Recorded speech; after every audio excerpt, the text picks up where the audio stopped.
அஸ்ஸலாமு அலைக்கும். லஞ்ச் பாக்ஸ்க்கு என்னெல்லாம் சமைச்சிருந்தேன்னா மாங்காய் முருங்கைக்காய் போட்டு பருப்பு சால்னா ரெடி பண்ணியிருந்தேன். பருப்பை வந்து குக்கர்ல வேக வச்சு தனியா எடுத்துக்குவேன். அதுக்கப்புறம் தக்காளி வெங்காயம் கத்திரிக்காய் மசாலா சேர்த்து குக்கர்ல வேக வச்சு தனியா எடுத்துக்குவேன்.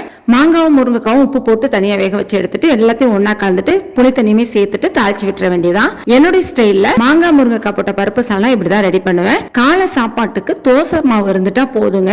ஈஸியா இட்லி தோசை ஊத்திட்டு வேலையை முடிச்சிடலாம். மாவாட்டுறது என்னமோ கஷ்டமான வேலை தான். அரிசி ஊற வைக்கணும்னு நினைப்போ ஊற வைக்கவே மறந்துடும். ஊற வச்சுட்டா எப்படியும் அரைச்சு வச்சிடலாம். நானுமே வந்து முருகலா தோசை ஊத்தி பருப்பு சால்னா ஊத்தி கொடுத்துட்டேன். இந்த ரெசிபி வந்து எங்க வீட்டுல பசங்களுக்கு ரொம்ப பிடிக்கும். சத்தமே வெளியில வரல, நல்லா லைக் பண்ணி சாப்பிட்டுட்டாங்க. லஞ்ச் பாக்ஸ்க்கு வந்து காய்கறி பொரியல் கூடுதலா பண்ணிருந்தேன் அப்படின்னா ரைஸை கம்மியா வச்சுட்டு காய்கறிகளை கூடுதலா வைப்பேன். இன்னைக்கு வந்து உருளைக்கிழங்கு பொரியல், அதுக்கப்புறம் எனக்கும் என் பெரிய பையனுக்கும் ரொம்ப பிடிச்ச பாவக்காய் பொரியலுமே பண்ணிருந்தேன். பாவக்காய் பொரியலோட ஃபுல் ரெசிபி வீடியோ இன்ஷா அல்லாஹ் அடுத்த ஷார்ட்ஸ்ல அப்லோட் பண்றேன். அல்ஹம்துலில்லாஹ் நல்லபடியா லஞ்ச் பாக்ஸ் வந்து பேக் பண்ணி கொடுத்தாச்சு.